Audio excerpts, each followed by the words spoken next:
So the opening round then, and for challenger Terry Marsh, the fireman from Basildon, or Tilbury actually, in Essex, and the reigning champion Clinton McKenzie. This really is a kind of, let's have a really good look at Terry Marsh. Been around a long time, as he says, he's been quite undiscovered, but he's unbeaten as a pro, 14 wins and 1 draw. But he's up against experience here, world-ranked Clinton McKenzie, 39 fights, he's lost only 9 of those. And really been a globetrotter in every sense, McKenzie. And I'm wondering now how Marsh is going to deal with the southpaw style. There it is, McKenzie. Fought in America, won and lost there. And beat to Africa, Denmark, Belgium, all over McKenzie. But at 29, you're just wondering now just how much championship fighting he's got left in him. Well, certainly Terry Marsh has talked a very good fight as he came in, and now he's really got to live up to that a little bit. School's chess player, won the championship, so let's see if he can really turn this into a thinking boxing match, which is not easy because one punch can change a lot of that.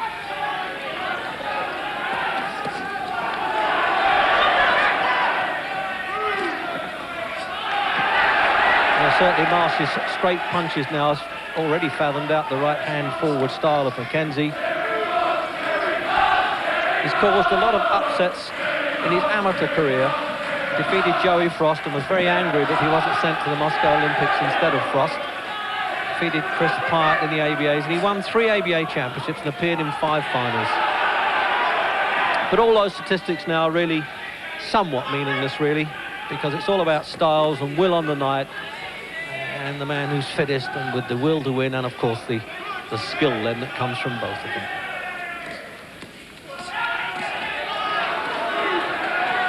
Marsh has been head-hunting with those long punches, and the little, what they call tucking inside punches coming in from McKenzie to the body there. There it is there.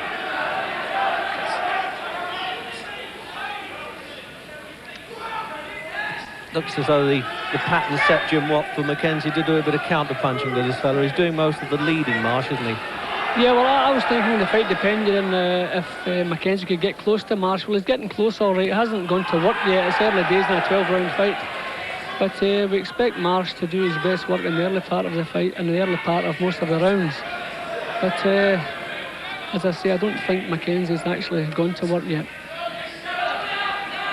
When you think of the difference in pro rounds at these fellows, Marsh has had 108 and McKenzie 313 pro rounds.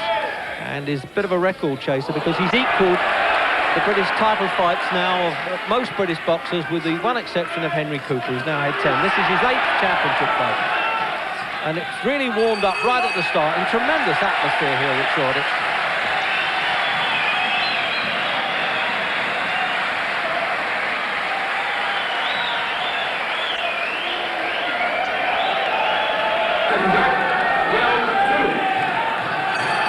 Second round then.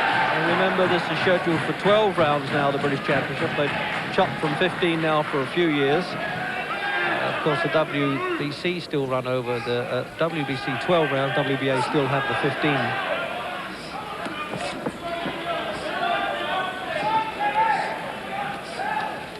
McKenzie, good old war horse. I remember fought very well in the Montreal Olympics, and he fought a fellow called Sugar Ray Leonard. He wasn't bad, was he?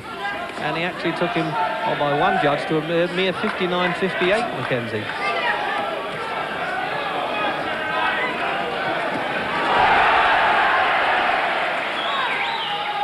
He's very good at the old hit-and-hop-it stuff, Terry Marsh. Watched him a great deal as an amateur with the Stepney and St George's Club. And then, of course, during his long career with the Marines. Wondering about punch power now. He's really got to dig a bit hard to stop McKenzie because he's always traded a bit on durability. So a minute gone then in round 2. Maybe a bit early to sort this pattern out, Jim, but what do you think? Yeah, well, it's a good start from Marsh. McKenzie hasn't actually been allowed to land any worthwhile punches at all yet, but it's still early days, and this is what we expected at the start of the fight. Marsh is a little bit open the way he pulls his head back, and I'm sure with McKenzie's experience he could maybe punish him once or twice for this. But Marsh is doing fine at the moment.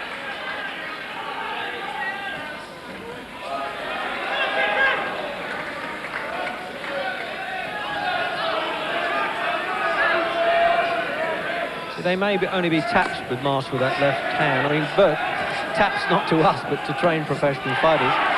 But referee Sid Nathan, who's done 20 British Championship fights, he scores those because they are correctly delivered punches. And they're a bit range-finding, really, for Terry Marsh. He fends McKenzie off well with that while he's trying to set the right hand up. Well, McKenzie's got the more pro approach, ducking and getting inside. There it is again. Willing to take one punch if he can land one, but that's always a bit risky.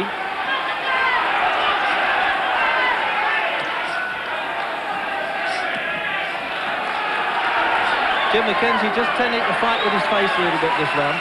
Yeah, well, McKenzie's exerting the pressure all the time, but he's taking all the punches. I don't know if he's hoping to burn Marsh out. He's making Marsh work probably harder than he wants to work. Maybe hoping it'll pay off later on. But he's exerting the pressure, but probably losing the rounds because of the punches he's taken.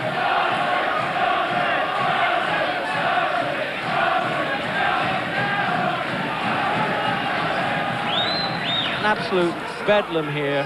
First championship fight they've had in the London Shoreditch area for 11 years, Joe Tetty and Des Morrison. And really was once the home of boxing, and it seems to encourage good fights. Then round two.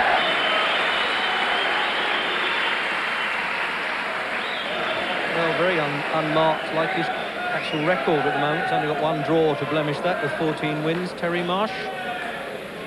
And he's probably been in hotter things than his professional game as a fireman than this at the moment.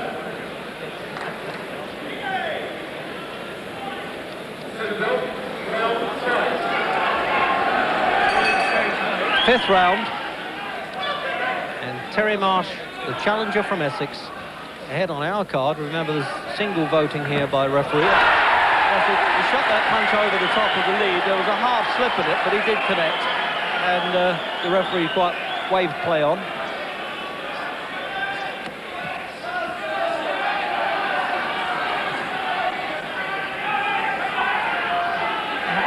Best fighters would have to go some to stop Clinton McKenzie, Jim. Yeah, he's proved in the past how tough and how determined he is.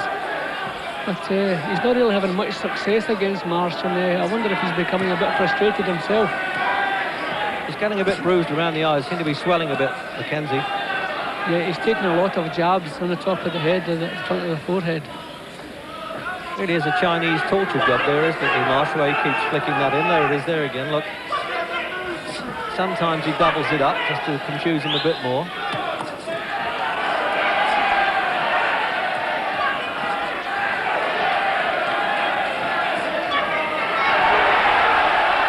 Certainly some smart boxing from Marsh. It makes the stuff change, I should say, from the crash bash stuff that we often see. At championship level, it's nice to see a bit of skill.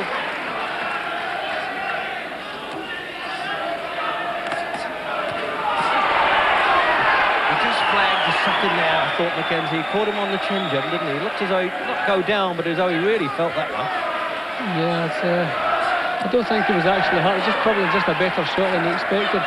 But he's just throwing caution to the wind. He's kept coming forward from the start of the fight. But it wouldn't surprise me if he becomes a bit frustrated, maybe becomes a bit erratic. He's finding it very difficult to catch Marsh with any kind of a clean punch. Well, we certainly don't want anything erratic, really, from McKenzie. He's been disqualified a couple of times. He threw away the European Championship like that, with low blows, but he hasn't done that. Minute to go then in round 5.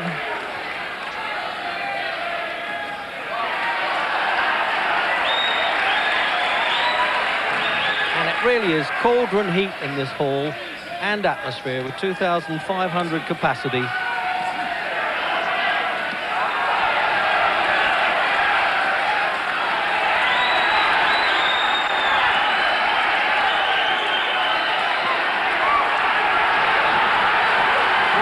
Championship fight this is turning out now, because McKenzie knows he's got to dig those heels in and get the punches going.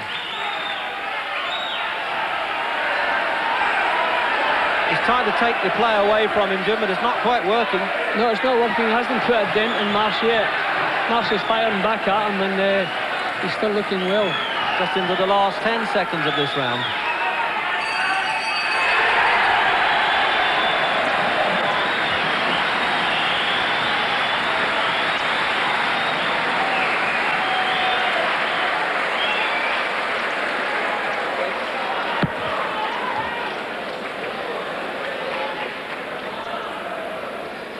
have a look at the replay now there. It's be difficult to catch Marsh. He's been moving so swiftly, even in slow motion. See, that's the prodding left hand. There it is, Jim, again. Yeah, you see, McKenzie never lands with a punch that can knock Marsh's head back. He catches him on the top of the head on the elbows, but never anything clean on the chin. He's a very difficult man to catch. Yeah, he knows the game, doesn't he, eh?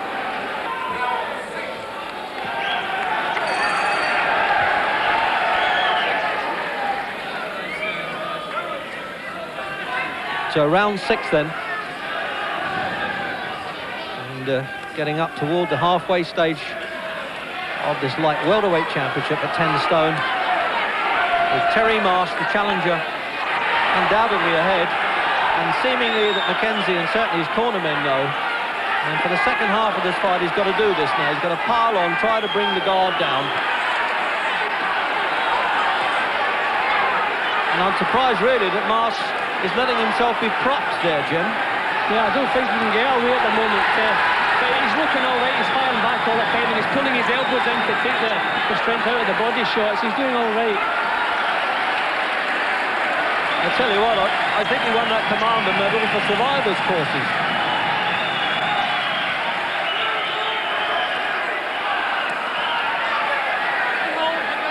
I suppose there's always a chance that Marsh is now saying, not only do I think I'm winning, but I can let this fellow punch himself out of it, so long as he's not hitting me on the chin too often.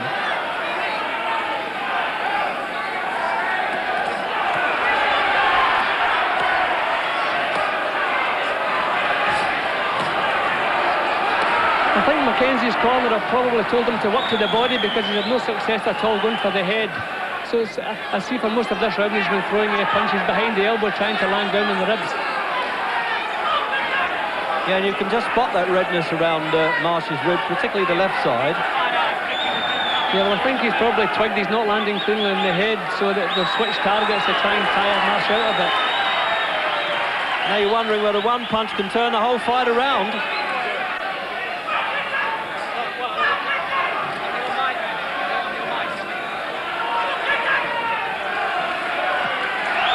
Certainly Terry Marsh has never had to fight at such a pace of this, and for so long, obviously.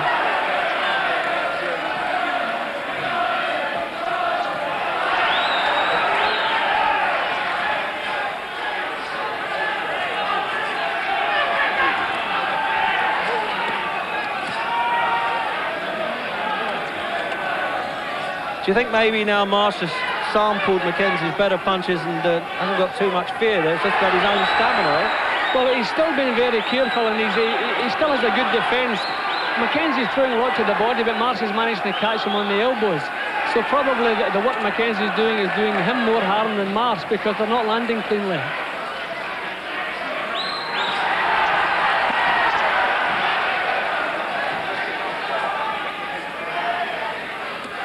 And with the last 10 seconds then coming up this way, the perspiration absolutely running from both fighters, particularly McKenzie.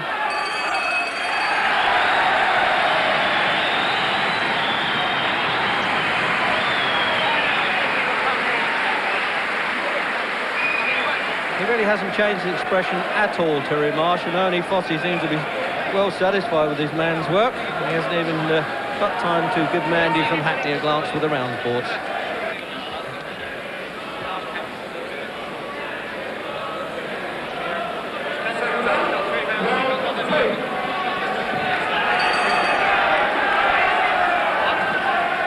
So round 10. And the southpaw advance of the champion McKenzie goes on. And this really solid piece of boxing coming from Terry Marsh. It's almost as though the fireman from Essex has sort of turned on the water hose all the time, just flicked away at the opponent coming in. And really he's doused quite a lot of the fire in McKenzie's fighting tonight. And when you think McKenzie is an old hand, 39 fights. He's only lost 9, a couple of those controversial and disqualifications against a man who's had 15 fights, 40 wins and 1 draw. Got a vast experience as an amateur, Terry Marsh, and he's had to box all around the country. The old Have Gum Shield will travel to really kind of make a name for himself and win a final eliminator against Tony Sinnott.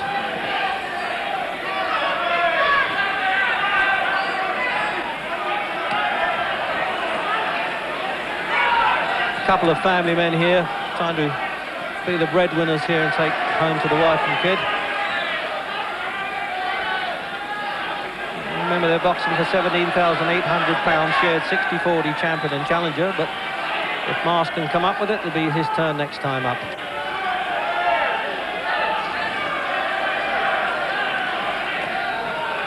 It's a gritty show, as always, for McKenzie. That you can always rely on. He'll give it all he's got.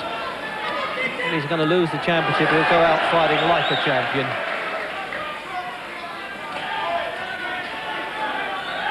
Well, Jim, has he really got any chance of just pulling that out now? I doubt very much that he can find the blow. I really don't think so. We've never seen anything to suggest that he has the power to knock Marsh out. It's possible, but there's been nothing to suggest it. And I think Marsh realises all he has to do now is keep out of trouble, keep pecking away, let the fight go the distance and pick the title up in points. I tell you this, Jim, he must have done a lot of road work and exercises to keep in good shape. He's always been on the move, always flexible. Yeah, that was the one doubt I had, how a contest at this level, how it would suit him, how his stamina would be, but no question at all. The kid's in terrific shape.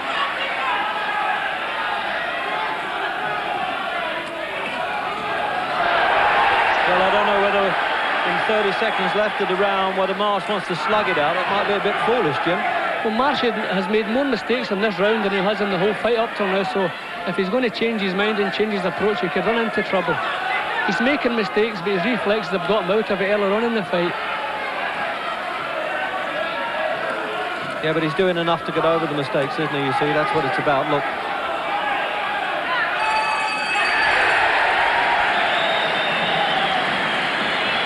And a little wink to the fans as Terry Marsh went back to the corner there. He's certainly got a lot of following in the south.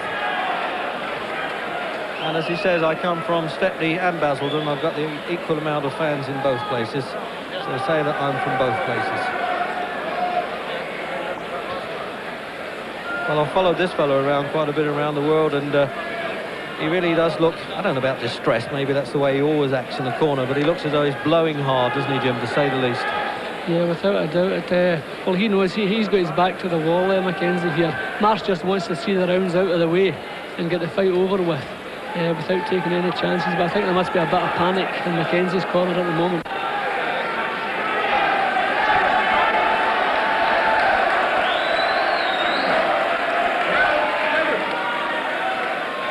Round 11, and came out a bit early for work. 2 rounds to go then.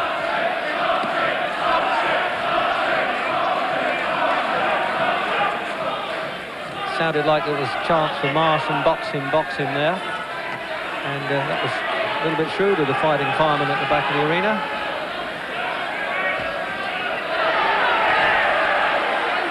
He's really trying to get a bit more versatile with his punches, but he's liable to get ragged, Terry Marsh. He's full of confidence. Yeah, he's making mistakes again, Reg, but he's getting out of trouble.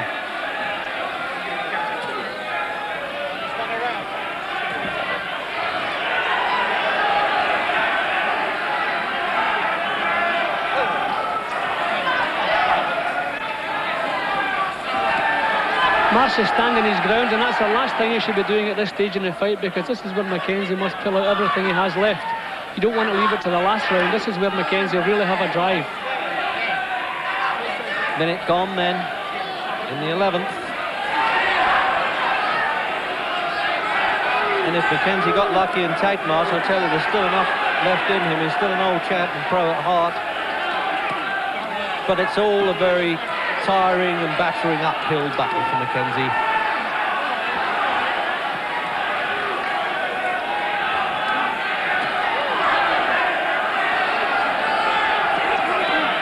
There it is, you see, he turns the punch on it. If Marsh sticks his chin out, he'll get tagged. Well, you warned him about that, Jim, but he obviously couldn't hear you. This is the dangerous round, because McKenzie won't want to leave it to the last round, and this is where I think he'll give all he has left to try and nail Marsh.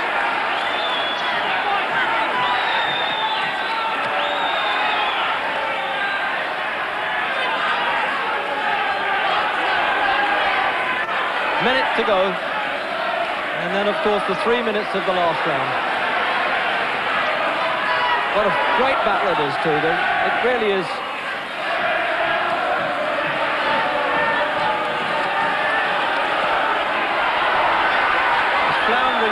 Marsh as well here. He's getting a bit silly and a bit ragged, as you say, Jim. And McKenzie knows it. If he can keep the pressure up.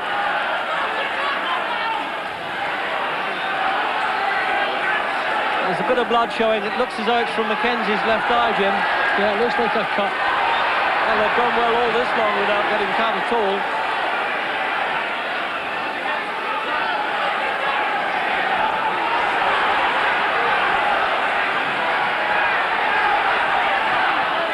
Countdown then for the 11th.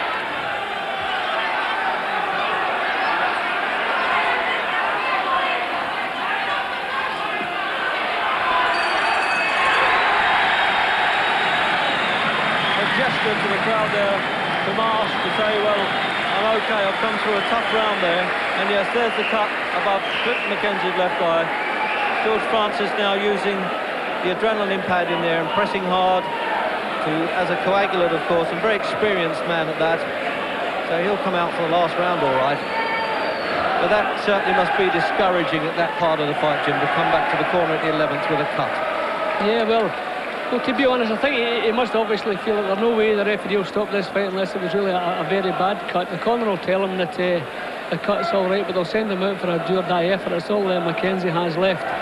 Marsh has picked the wrong time to change his tactics. I don't know if he's changed his tactics or if maybe his legs are a bit tired, but it's the wrong time to do what he's doing. He's standing his ground and waiting for McKenzie to let his punches go. It's certainly the wrong thing to do at this stage in the fight. Well, coming out 12th and final round, the referee reminding the boxers to touch gloves, having been to the corners, because they don't forget this is the last round, and just checking on McKenzie's left eye cut. And it's been an incredible exhibition by, let's face it, the virtual unknown, Terry Marsh from Essex, Terry who, perhaps, in the rest of the country, and Clint McKenzie, the old pro, really has had a struggle to hang on to the light welterweight championship here.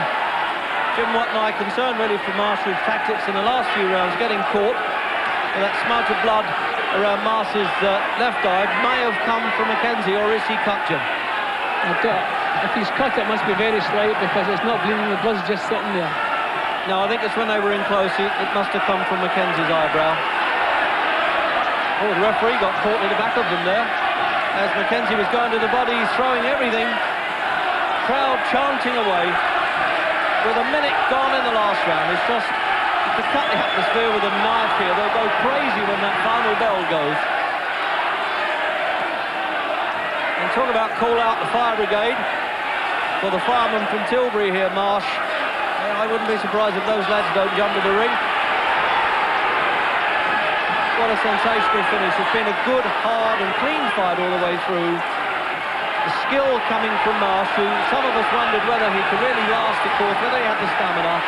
He's flagged a little bit in the last two rounds, and McKenzie is really pulling everything up that he can to try and get it out, but always also running into trouble. That's the problem. The style of Marsh has been against McKenzie's type of fighting.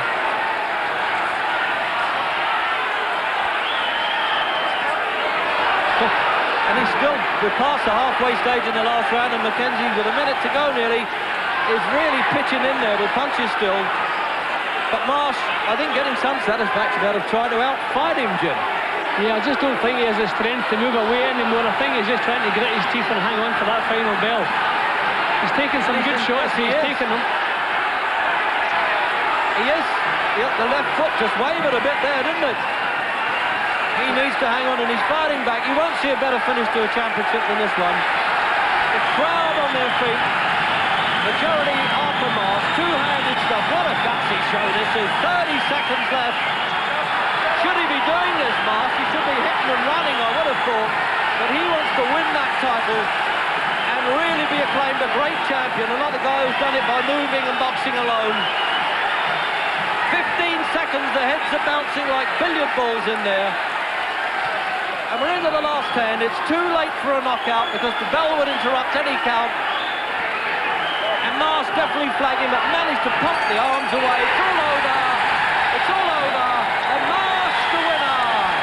And the place gone absolutely crazy. I hope the security can keep some of the fans out. Promoter manager Frank Warren there, diving as you would think first in the ring.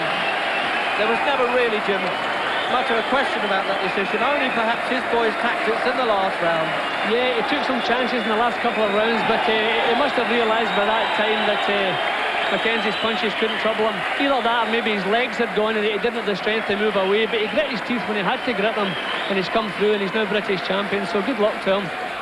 Gentlemen, please. The referee scores the contest, ladies and gentlemen. McKenzie, 116 points. Marsh, 118 and a half. 118 and a half to 116. The winner, ladies and gentlemen, and the new light a 5-round advantage. Yeah, 3-8 with one even. 8 rounds to Marsh. 3 to McKenzie with Can't one argue even. with that. And what a great championship fight it's been. And Terry Marsh, there he is, rising to virtually nowhere to become the new 10-stone King of Britain.